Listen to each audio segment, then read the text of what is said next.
Hello guys, nagbabalik tayo dito kay Oppo Concept Store, SM City Lipa. Guys, ito para sa latest update natin ng kanilang mga model guys. Yung mga models po nila, especially guys yung kanilang mga Oppo Reno 11 series. Ito guys, yung kanilang latest model. Unahin na po natin. Ito guys, para sa latest update natin dito kay Oppo Reno 11 5G. Ito guys, 24,999. Bali ito po ay naka 24 gig total of RAM. Bali original RAM po nito is 12. Mayroon po siyang 12 extended RAM. So magiging 24. 256 na po ang kanyang internal storage. Ito, ang ganda ng design nito. Napakanipis. Guys, bali naka 120Hz po to. 3D curved screen na. Then kung mahilig kayo sa camera guys, ito. Meron siyang 50 megapixel para sa kanyang ultra clear. Para sa main camera with optical image stabilization na po yan guys. Very steady. At syempre guys, meron siyang ultra wide angle. So yan o, check natin yung camera.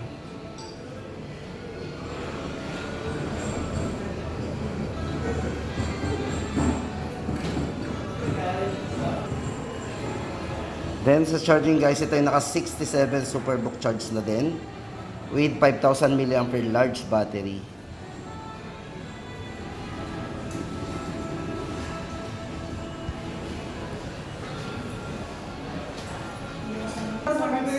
So yun guys, ang ating latest update dito sa pinakabago pong model po ni Oppo Reno 11 5G. Yan, 24,999. Then guys, ito naman yung Oppo Find N3 Flip para sa latest update po natin dito.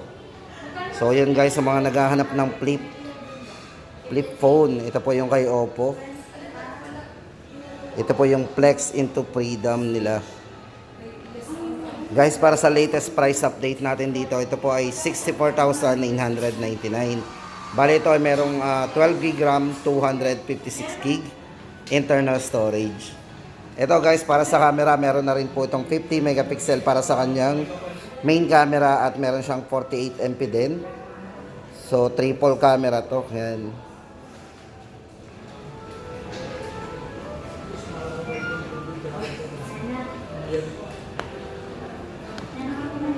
Sama-tama yan guys, very handy oh. Ito yung maganda sa kanya guys oh. Safe po tayo dyan. Naka 600,000 reliable folding certification po yan. Then sa charging guys, ito naka 44 watt Superbook charge na din. 4,300 mAh naman yung battery. So matagal na rin po yan para sa kanya. Ngayon guys, update natin sa presyo po nito, 64,999. Then ito guys naman ang ating update kay Oppo Reno 10 5G. Sa mga naghahanap po ng Reno 10 5G, ito na po yung ating pinaka-latest update. Ito guys, bali yung screen nito, naka 120Hz na rin po yung refresh rate. Naka 3D curved screen na po din. Very sleek pag hinahawakan. Then ito maganda dito guys, sa mga mahilig mag-camera, mag-selfie, yan. Naka 64 MP para sa kanyang ultra clear camera. Meron na rin po siyang ultra wide angle. Check po natin yung ibang specs ito sa camera. Pull natin. Linaw. Tapos guys, kung mahilig kayo mag video, meron din siyang dual view video. So pwede nating magamit. Ang maganda dito guys, naka 4K resolution to. Itong si yan, 4K resolution. Meron din siyang 1080p.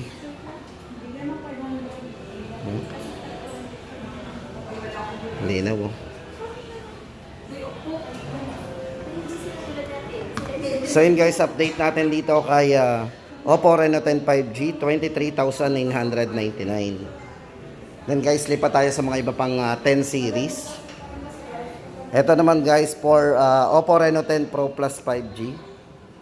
Yan. Pagdating sa 10 series guys, ito yung pinakamataas si 10 Pro Plus 5G. Then ito guys, bali ito ay naka 12 gig 12 gig total of original RAM din.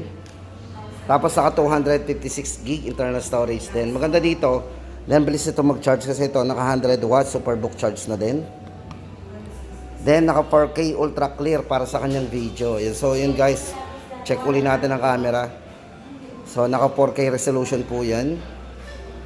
Meron din siyang 4K resolution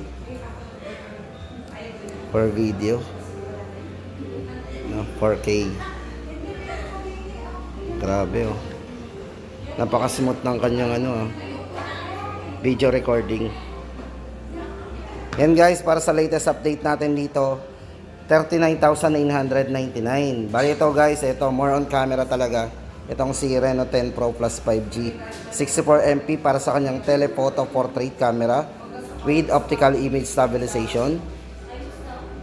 Yan oh. Then 32MP para sa kanyang ultra clear. So may mga mahilig mag-selfie guys, ito. Super linaw din ang kanyang front camera. Yan, ulitin natin guys. Price nito is 39,999.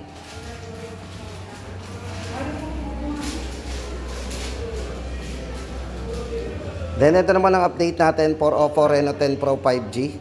Yan, ito guys, unahin na natin ang price nito. 29,999.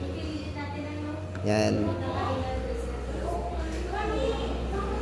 Talagang mahilig kayo sa camera guys. Tama-tama itong mga mga 10 series.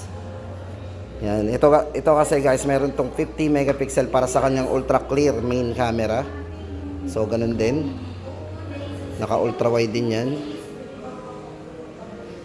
Linaw.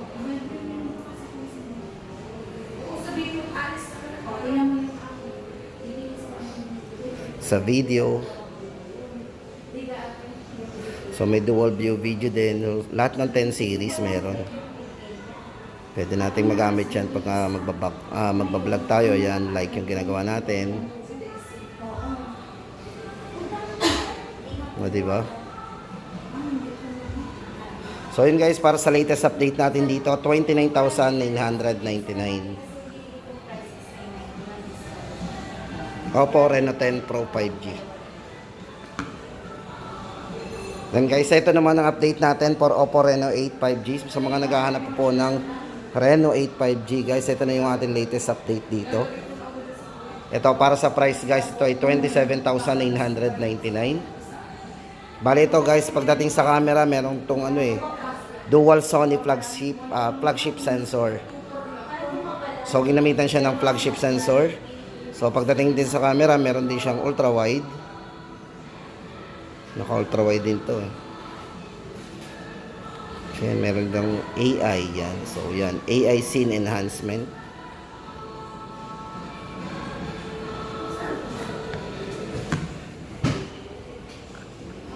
Then sa charging guys, ito naka 80 watts na to, superbook charge. At para sa kanyang chipset guys, ito naka MediaTek Dimensity 1300. So yan. Sa mga gamer, tama-tama yan. Baka naghahanap po kayo ng Reno 8 5G, 27,999 po. At syempre guys, punta na tayo dun sa kanilang mga entry level. At ito naman guys, ang update natin sa mga naghahanap nga po pala sa inyo ng mga entry level po ni Oppo, yung mga budget lang. Guys, ito meron tayong i-recommend sa inyo, si Oppo A18, Oppo A38, at syempre guys, yung kanilang 8,999, si Oppo A58. Guys, ito yan, below 10,000 yan. Unahin na po natin si Oppo A18. Guys, ito for Oppo A18, tamang-tama na to sa mga naghahanap ng budget phone. Sa design pa lang hindi na po tayo malulugi sa presyong 5,499. Ito yung merong 300 volume yun yung isang na-appreciate ko dito. Kasi pag sa mall kasi guys, mahina yung mga volume natin pagdating sa music and ringtones. Pero pag dito, up to 300% volume mode po to. So yan. Yun, mostly lahat ng mga 38 series, 58 may mga 300% volume mode. Then meron din tong 36 months fluency protection. Yan. Ito guys, naka 90 Hz na re-refresh rate. So yan guys, ulitin natin. Oppo A18, 5,499. Dati po siyang 6,000 at ito po tuloy-tuloy pa rin yung kanilang promo. Price drop 500 off. Yan. Then guys, ito pa rin yung pinaka-latest nila pagdating dun sa mga series ng A-series na mga affordable o yung kanilang entry level. Oppo A38 po. Yan. 7,999. Ito guys, maganda dito. Naka 8GB RAM po yan. Tapos 128 na rin ang kanyang internal storage. Then naka 33 watts superbook charge na rin. Mabilis na po mag-charge yan. 90 Hz refresh rate pagdating sa kanyang sunlight display.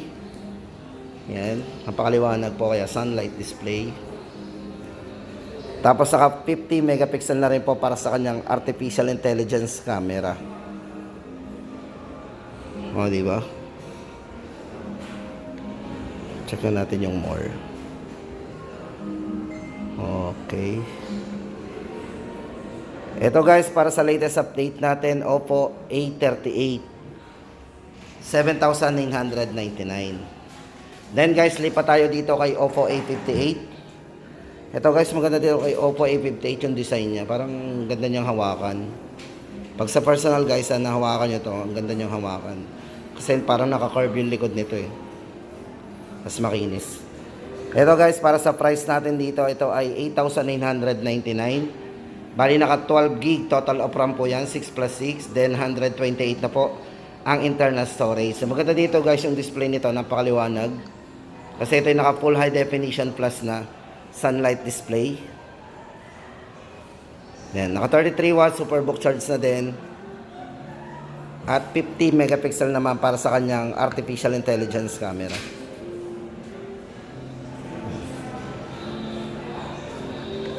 Oppo A58 yan guys, 8,999. Yan, meron po tayong tatlong i-update guys. Ito, check natin. Ito guys, sa mga naghahanap pa po sa inyo, Oppo A78 para po sa latest price update natin, 12,999. Ganda namang design nito ah. Flat na flat.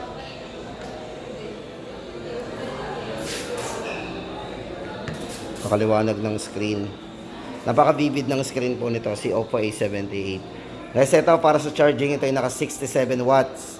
Superbook charge na din.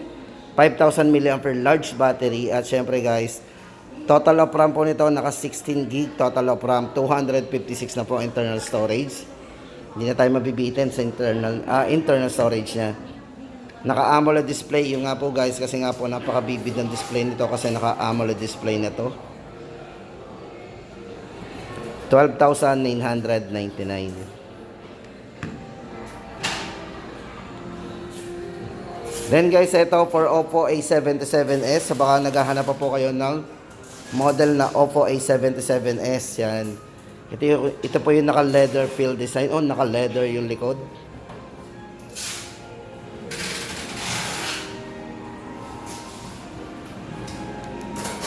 Side mounted fingerprint, so security sa ano.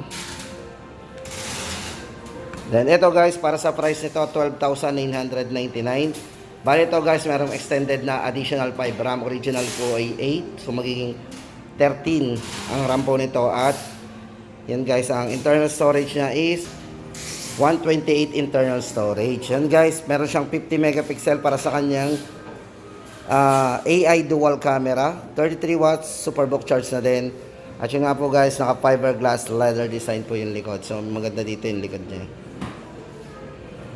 Ganda rin yung side. So yun guys, para sa update natin, 12,999. Then guys, ito yung huli sa ating listahan sa table na pwede natin may pakita sa inyo. Si Oppo A98 5G pagdating sa mga A-series. Yan. Bale guys, ito tuloy-tuloy pa rin yung kanilang promo para dito. Dating 18,999, meron po siyang price drop na 1,000, tuloy pa rin. Ay ngayon po ay 17,999. Meron po itong total 16 GB RAM tapos 256 internal storage. Yan. Ito guys, naka 67 watts superbook charge, 5,000 mAh battery at naka 64 MP AI camera. So sa mga mahilig mag-camera, check po natin ang camera nito. Ayan, para meron tayong idea sa A-series. Ayan, tapos ating full. Then guys, sa video, check din natin. Yan, naka 1080p pagdating sa video. Then, napaka-smooth ng screen po nito kasi ito ay naka 120Hz na din. Silky smooth na may malaking screen. Laki ng screen din yan. Ito guys, para sa latest update natin dito, 17,999. At yun guys, ang ating latest update dito kay Oppo. Sa mga naghahanap po ng update para po dito sa kanilang latest yan, 11 series, yan, 10 series, at baka may naghahanap po sa inyo ng Reno 8 5G yan guys. At yun guys, ito nagtatapos ang ating update ngayong February 5, 2024.